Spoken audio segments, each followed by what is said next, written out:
What's up, guys? This is Coach Grant with First Down Training, and today we're going to be talking about some of the best tips for freshman football players. This is going to help you start on varsity, get over the nerves of just now starting high school football, and how you can impress your coaches. Now, first things first, fellas, you want to make sure that your coach actually knows who you are. And I'm talking about the varsity head coach, or maybe even in some cases your freshman head coach or JV head coach, whatever level that you intend on playing. But what I would do is I would reach out to him and just kind of be like, hey, are there any opportunities in the offseason, in the summer, that I could go to maybe practice with the team, work out with the team, whatever it might be. So right now it's in spring ball, right? I'm filming this video in spring. A lot of teams are going through spring ball. If you're in that situation where spring ball is about to start, or maybe summer workouts, and maybe as a freshman they don't have much going on for the freshman team, I would reach out to your coach and ask him, hey, are there any opportunities for me to come out and work out with the team, train with the team, whatever. Worst thing he could possibly say is no, but at least he knows your name, and at least he knows that you are about the work and about the effort. Something that I did when I was a freshman in high school, I was contemplating going to probably like 3 different schools, and it was just wherever the best opportunity for me was. It was between St. John Bosco High School, Servite High School, and then Mater Dei High School. And what I did is I reached out to all 3 of those coaches and I asked them, hey, what kind of football do you guys use on your team, so I could start using it and practicing with it. And so 2 of them got back to me, Servite and Bosco got back to me, and they were like, oh yeah, we use this football, I appreciate you reaching out, yada yada. And then when I came to that school in the summer camp, they kind of already had a knowledge of who I was, or at least my name. They recognized my name. That was when those schools maybe weren't as popular as they are now. But that's something that you could do. Just find an excuse to reach out to the coach so he knows who you are going in, so maybe he pays a little bit more attention to you in contrast to your freshman counterparts. Now, before we get into the rest of this video, fellas, if you're a quarterback or wide receiver watching this and you would like to train with myself and my staff of coaches, we are traveling out to 4 more cities this offseason for 2-day-long QB and wide receiver training camps. So guys, go to that very first link in the description below if you would like to sign up. Our next camp is going to be in Boston, Massachusetts. Then after that, we'll be heading out to Columbus, Ohio, Boise, Idaho, and Los Angeles, California. The only camp where we have available spots, though, you guys, is in Boise, Idaho. The rest of those camps I mentioned are sold out, but if you go to the link in the description below, we can add you to a wait list, and we do have availability in certain position groups. So fellas, we'd love to have you out there, especially if you're in Boise. We have about 6 spots remaining in Boise, but the rest of the camps are sold out, but we'd love to have you on a wait list or potentially add you to those camps if we have spots. So guys, very first link in that description below. Let's get back to this video. Now let's talk about like kind of nerves and anxiety of maybe starting high school football. Maybe it's your first time playing tackle, maybe it's your first time playing football in general, or maybe you're going into varsity practice and you're a little bit nervous and you don't necessarily know what to expect. Now, first things first, I'll tell you that nerves are completely normal. That is totally normal feeling to have. That just means that you kind of care about the situation and you want to perform well and you want to impress your coaches. So just understand that, like, if you're sitting in there and you're dealing with those nerves, don't run from it. Just understand that that happens to everybody, and anybody that says they're not nervous either doesn't care or they're lying to you, okay? So nerves are completely normal. Now, what to expect at your first like practice, if you will. So I would say it really comes down to like 5 things. So, and this is something that I wish somebody would tell me. I was always one of those guys that needed to know what I was getting into. That's why as a player, I always studied so much film, just because I wanted to know what I was walking into. I didn't want to go into a game and just be like, man, what the hell are they doing? I'm not sure. That's why I hated 7-on-7 personally. I mean, it wasn't the most realistic thing for me, but like I hated going to tournaments and playing teams and not knowing what their top coverages were, like having to react on the fly. I was a big preparation guy, and you know, maybe you can take that how it is. Some players are a little bit better than that, but that's at least how I was, and I would assume most people are like that as well. But what I will say going into practice, what you can expect is probably some positional drills right off the bat. Let's say you're a receiver, expect some positional drills for your catching, your route running, stuff of that nature. Second thing is going to be routes versus air. So you get with the quarterback, you guys will throw routes on air, no DBs. Then you guys will probably get into one-on-ones where you're going to have to compete with some DBs. Then you guys will probably go into 7-on-7. Then you guys will do team run, which is a receiver you're probably just going to be blocking a lot. If you're a running back watching this, or a lineman, that's a big position, or I guess you could say a big period for you. Then you will go into team pass, and then full 11-on-11 where you mix run and then you mix pass. Team passes where it's just all pass plays. And then at the end of practice, you'll probably do some type of conditioning. It's very important to make sure that you are in shape entering freshman football or even varsity ball.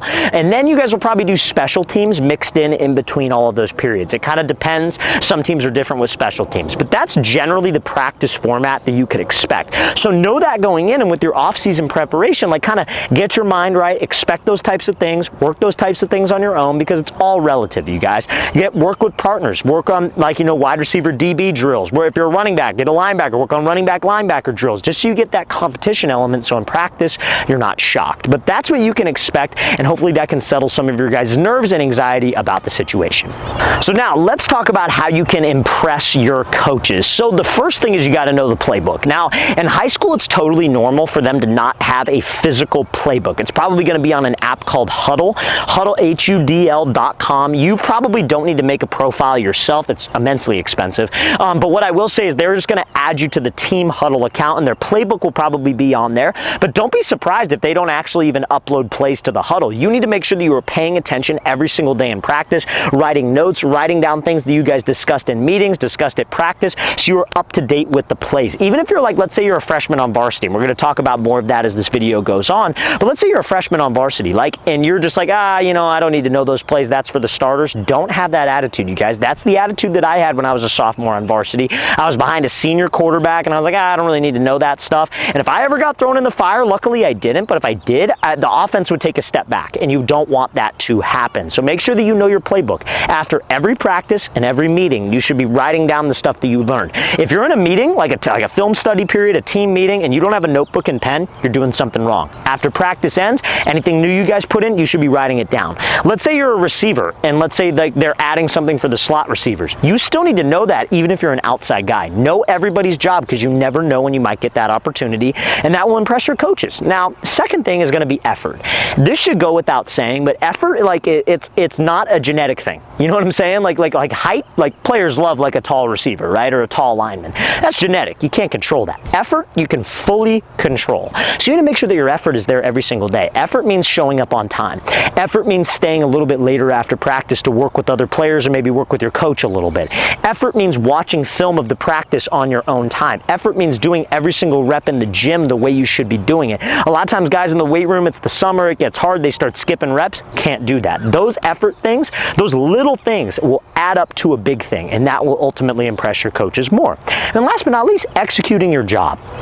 So, guys, at the end of the day, football is the ultimate team sport. They call it that for a reason, because for a successful football play to happen, all 11 guys on the field have to do their job.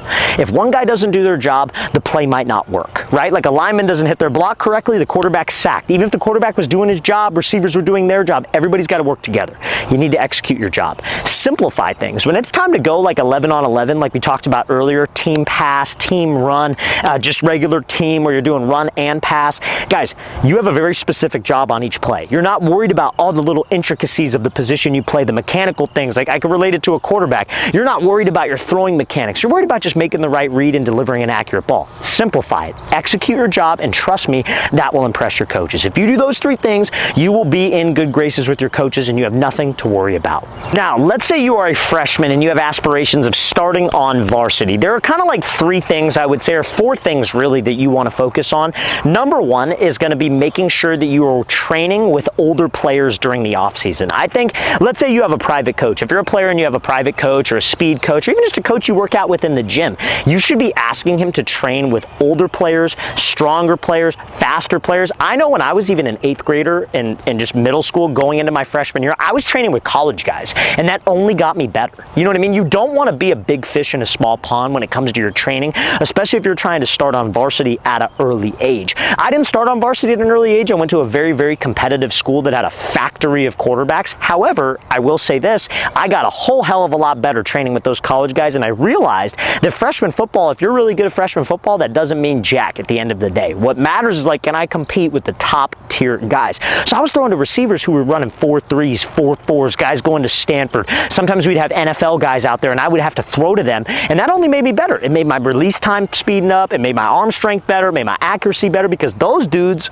I don't want to let those guys down, because they're obviously at a much higher level than I was at the time. So you want to get better. You want to put on a good performance, and that's only going to elevate you. So when you get good guys in your locker room, it's like a piece of cake. It's just like, oh, okay, this is fine. Because the biggest difference between varsity ball and freshman ball, like we mentioned earlier, is the speed of the game and the size of the players. So that's how I would say to get used to it. Now, obviously trying to put on some weight in the offseason is important for you to do as well, and get faster in the offseason is important for you to do as well. If you guys post a comment at the comment section of this video and you just say, hey, I need help getting weight, can you send me a video? I need help getting faster, can you send me a video? I will send you a video from our channel that we have made in the past on how to to gain weight and how to get faster. I'm not going to repeat myself in this video because we've talked about it a bunch, but I will send you that video if you have not seen it. So just post in the comments below and I will send that right over to you guys. And then last but not least, guys, playing special teams. This is something that I'm telling you will make you stand out. If you're a freshman and you're lucky enough to even suit up and practice with varsity, how you earn your stripe is by playing special teams. Kickoff return, punt return. Get on the field and make plays in special teams because coaches are only going to trust you more. If you're a freshman, they don't trust you because they don't know you and they don't know what kind of player you are. But how you earn that trust and earn that respect and earn respect from the other teammates or your other teammates is by performing. And special teams is something that most people do not want to do. Perform on special teams, play scout team, and you got to take it personally. That is like a job interview. So you need to make sure that you're executing your job in those periods, and that will help coaches increase their trust in you.